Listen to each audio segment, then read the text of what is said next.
না আজানা, আজকে আমি অনেক খুশি। কি হয়েছে আজকে হঠাৎ এত খুশি? তুমি না চাইছিলা আমি নিজের টাকা একটা ছোট্ট ঘর করি?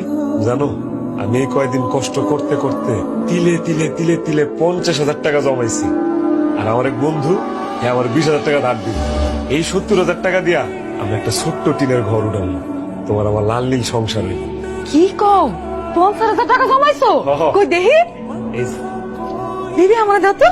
মা দেখছো আমার শাড়িটা কত পুরান হয়ে গেছে, এরকম আমার সব জামা কাপড়ই অনেক পুরান হয়ে গেছে। চলো হাতে যেহেতু এখন টাকা পাইছি, তাও 50,000 টাকা, আমরা মার্কেটে যায়া ইচ্ছা মতন জামা কাপড় জুতা গয়না গাটি মেকআপ শেকআপ এসব কিনি। চলো।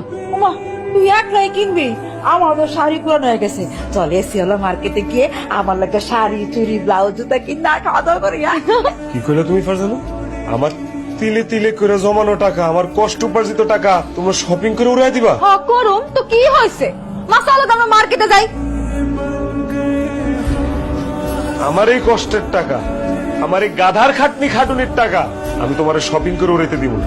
আল্লাহর দোহাই লাগে, এই টাকাটা দিয়ে আমরা একটা ছোট্ট ঘর উঠাবো। ফারজানা, তুমি টাকাটা এমনি নষ্ট করো না। এখন খুব কষ্ট হইতাছে? তোমার কষ্টে উপার্জন করা টাকা আমি এমনি উড়াই দিব দেখা খুব কষ্ট হইতাছে? একবার মনে করে দেখো, তোমার বাপের কষ্টের ইনকাম করা টাকা, পরিশ্রমের টাকা তুমি এইভাবে নিয়া নিয়া প্রত্যেকদিন উড়াই দিও।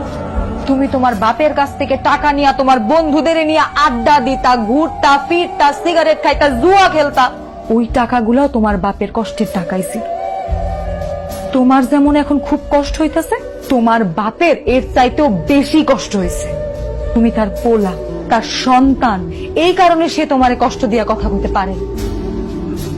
কিন্তু তুমি কোনোদিন তোমার বাপের কষ্টটা বুঝো নাই, তোমার বাপের পরিশ্রমটা বুঝো নাই। এবার বুঝছো, নিজের কষ্টে ইনকাম করা টাকা, নিজের পরিশ্রমের টাকা এরকম বিনা কারণে উড়াইলে কিরকম কষ্ট লাগে।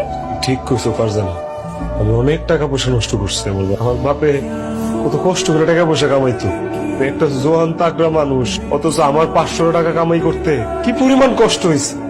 অথচ আমার বাপের তো বয়স হয়ে গেছিল। আমার বাপের এই কষ্টের টাকা আমি কেমনি কেমনি অপচয় করছি, বন্ধু বান্ধব নিয়ে টাকা পয়সা উড়াইছি। আমার বাপের সাথে আমি অনেক অন্যায় করছি, অনেক খারাপ ব্যবহার করছি। আমি আমার বাপের কাছে ক্ষমা চাবো, আম্মার কাছেও ক্ষমা চাবো, কারণ তাদের সাথে আমি যে ব্যবহার করছি তারা যদি আমার মাফ না করে, আল্লাহ আমার মাফ করবো না। অনেক বড় ভুল করে ফেলেছি। তুই তাহলে তোর ভুল বুঝতে পারছো? আব্বা, আমি আমার ভুল বুঝতে পারছি।